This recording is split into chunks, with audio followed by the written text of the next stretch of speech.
Sekarang saya mau tanya Pak Kiplan. Ini juga orang yang sangat dekat dengan calon Presiden Prabowo. Bahkan ketika Prabowo jadi Pangkostrat, Pak Kiplan waktu itu jadi kepala staf. Apa yang terjadi sebenarnya?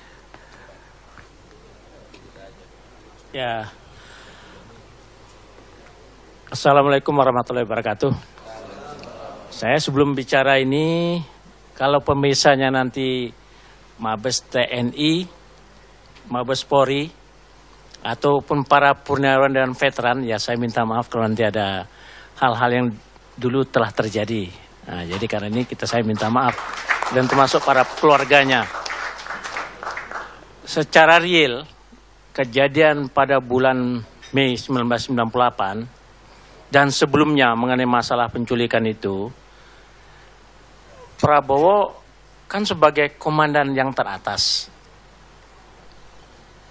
Ada rencana operasi waspada yang ditangani Faisal Tanjung waktu itu Panglima ABRI untuk amankan pemilu 97 dan sidang umum MPR 98. Jadi udah saya terangkan sebelumnya waktu itu di media lainnya bahwa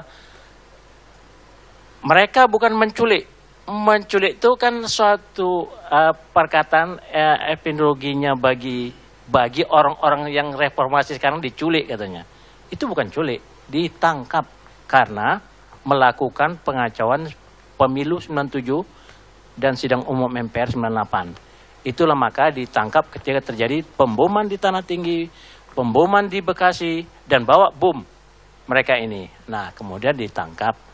Dan setelah reformasi terjadi, Prabowo kemudian dalam hal ini bukan diberhentikan karena case itu. Ya, Prabowo itu bukan karena karena sebagai orang atasan yang berbuat bawah sudah dihukum. Prabowo tingkatan atas tidak ada memerintahkan. Itulah duduk persoalannya sebagai komandan Kopassus. Karena waktu itu Kopassus adalah anti teror, bukan polisi, sekarang polisi. Nah, kalau sekarang terminologi yang dikatakan itu menculik, orang-orang sekarang bawa bom, ditangkap atau diculik? Ditangkap sampai di 88. Terminologi dulu juga gitu. Jadi dengan demikian Prabowo tidak terlibat masalah ini. Peristiwa Mei, kerusuhan.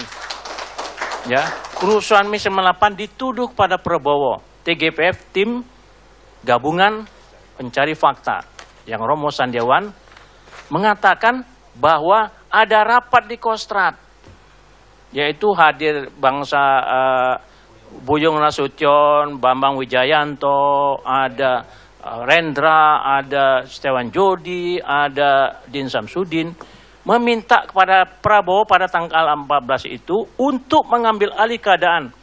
Dia sebagai mengambil kekuasaan. Ditolak oleh Prabowo. Tidak konstitusional. Karena masih ada Wakil Presiden Habibie, masih ada Pangap Pak Wiranto, masih ada Kasat Subagio, masih ada Wakasat, masih ada terakhir dia level kelima.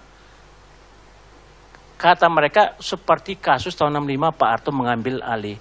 Waktu Pak Harto, Bung Karno tidak tahu di mana. Panglima Angkatan Darat sebagai Panglima Koti Komando Operasi Tertinggi dalam rangka Dwi Kora, Jenderal Yani, waktu itu terbunuh.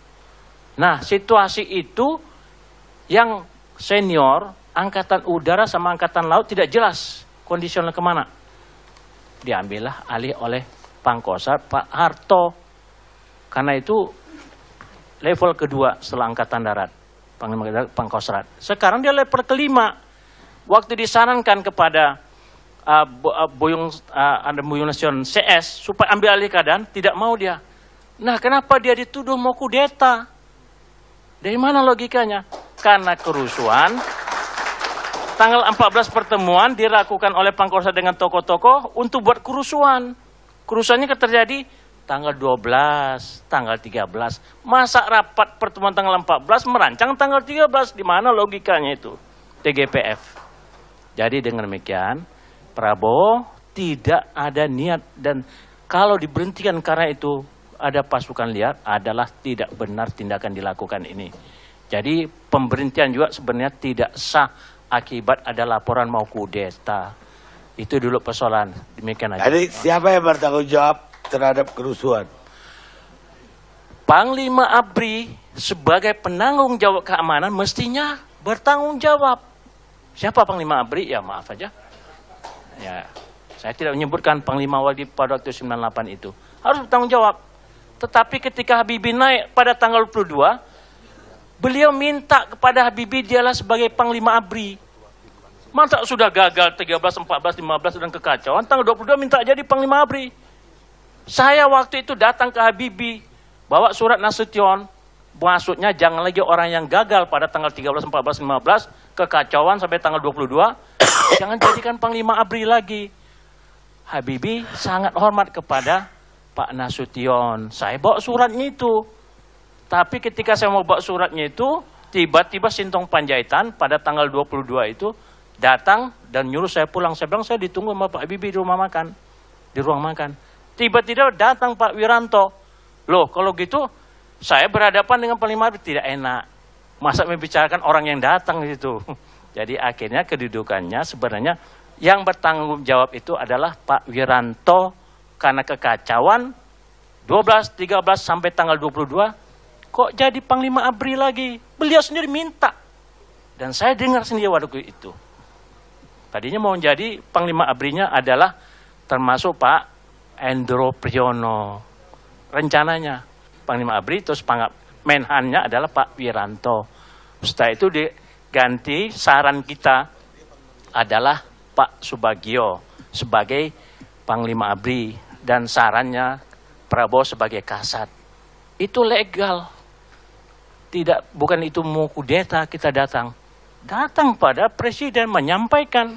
Dan Prabowo juga datang, saya juga datang ke Kuningan, datang ke istana. Bukan kita mau kudeta. Kalau mau kudeta tanggal 14 sudah dikudeta sama Prabowo.